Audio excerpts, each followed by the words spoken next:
you use one or the other. So there are mechanisms that are very lightweight in terms of their performance impact on the service, but on the other hand, they catch a very limited set of attacks. And when they do catch them, all they do is they terminate the program rather than let it get compromised. There are more powerful techniques that can, in fact, ensure that the program continues running, which is a very valuable thing if you're a broker, financial services firm, or an e-commerce site where you lose money if your web server isn't running, for example. But the flip side of having this assurance is that things may be running many, many times slower. Right? So it's a very unpalatable trade-off in many cases. And then there are other techniques like randomization of the source code, again, of the program rather. So if a program does get compromised, the injected code is going to be operating in a hostile environment, in a sense. It won't know how to access the services to interact with the environment that it needs to. So it's going to quickly cause the program to fail. Again, this works against some kinds of attacks, but it doesn't do much to keep the service running. So you need other infrastructure around it. And by far, perhaps the most commonly used technique is patch management, which is simply wait for the vendor to issue a patch, download it, maybe test it before you download it, and then hope that everything works.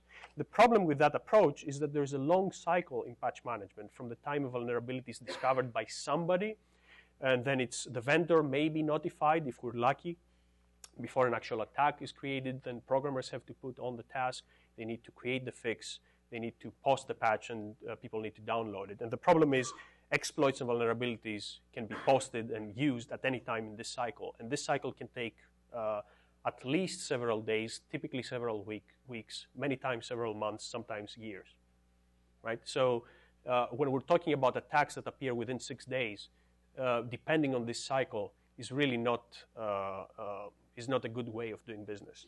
Worse yet, even if they did do things the right way, it turns out administrators are very reluctant to just blindly apply patches, mostly because they don't believe that they've been tested enough. So this shows the percentage of Apache web servers that were patched in response to a disclosed vulnerability to OpenSSL, a cryptographic library that's typically used by all Apache server implementations. So at day 0, none of them were vulnerable. I'm sorry, none of them were 100% were vulnerable. None of them were fixed. At time 0, the announcement and the patch were made available. Somebody said, "Hey, you need to fix it," and then some administrators actually fixed it. But basically, about 60% of all servers, a little over 60%, stayed vulnerable. Then a worm actually appeared that exploited this vulnerability. So you'd think, well, this is a sure sign, if I ever need to patch it, I'd better do it now because I'm going to get compromised. Well, it turns out the marginal sort of number of administrators was about 20%. So even long after a worm appeared, a clear exploit was out there. It was compromising machines, bringing them down. 40% of the servers remained unpatched. Some would say, well, the administrators were lazy, or they didn't know or didn't care. In reality, what happens is there's this trade-off between availability and security that many of these fixes and the patches encompass. So you have to decide whether you're going to patch your Apache web server, or your IIS server, or whatever other service, and hope that it works, or you're going to delay until enough others have deployed it, and you've heard from the grapevine that, okay, it seems to work fairly well. Right? And in fact, that is what's happening. Administrators don't want to be the first ones to adopt a patch. They want to wait for others to be their guinea pigs. And there's good reason for that. Microsoft posted some, a while back, a researcher from Microsoft did some simple counting, and they found out that for every critical security patch that Microsoft issued the past 4 years, they often, in more than 50% of the time, they had to go back and reissue that patch. So it actually not only fixed the problem, but didn't create more problems. Right? In 50% of the time, their patch created more problems. The latest patch that Microsoft released on last Tuesday, in fact, created a new availability problem. It could cause systems to crash, some systems depending on their configuration, right? And Microsoft came out and said, oops, sorry, unroll it or don't apply it yet unless you know what you're doing. And sometimes 10% or 5% of the cases, they actually had to issue it 3 times. So the administrators actually are perhaps to some extent justified in being a little reluctant in sort of being the first to patch. So why is it so difficult? There are 2 levels at which this can be explained. At the high level, basically, we're trying to play catch-up. The attackers have all the time in the world to come up with their exploit, to create their worms, to set things up, and then boom, they hit. And they take full advantage of the speed of the networks and of the speed of the machines that we have and the monoculture, software monoculture that's out there.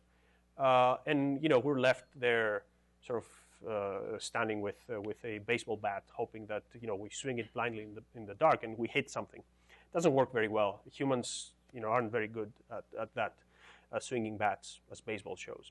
At the low level, finding software bugs proactively is very difficult. We know that it reduces to undecidability, basically, or the halting problem. Right? We can't do it. We can go to some ways towards it, but we can't deal with it.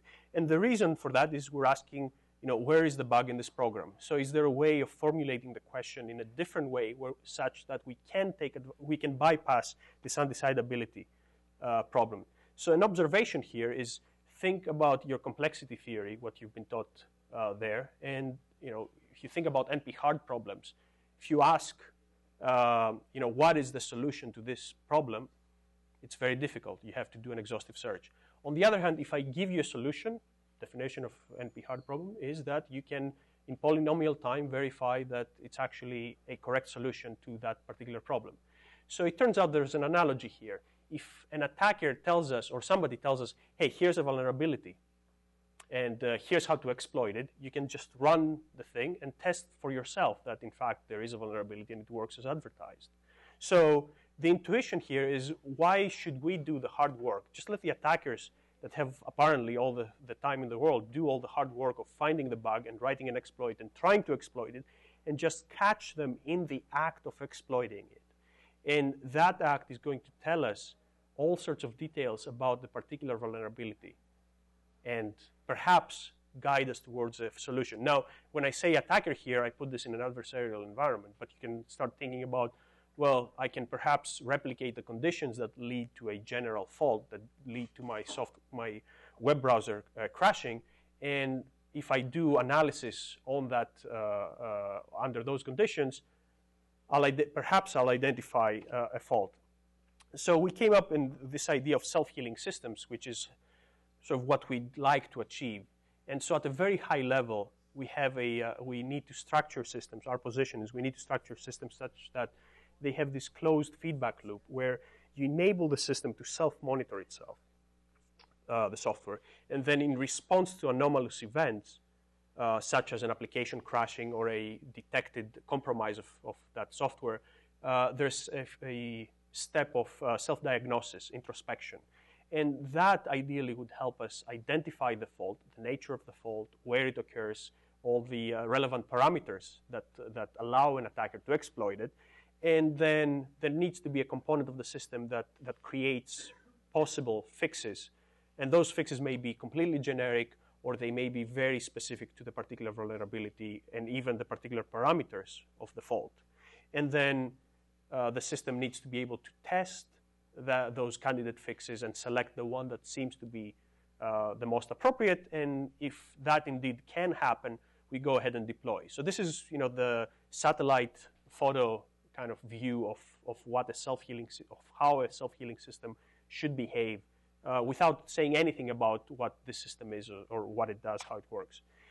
So another way of thinking about this is what the military calls the observe, orient, decide, act feedback loop, which is this idea that you build, again, a self-monitoring, or not self-monitoring, you build an infrastructure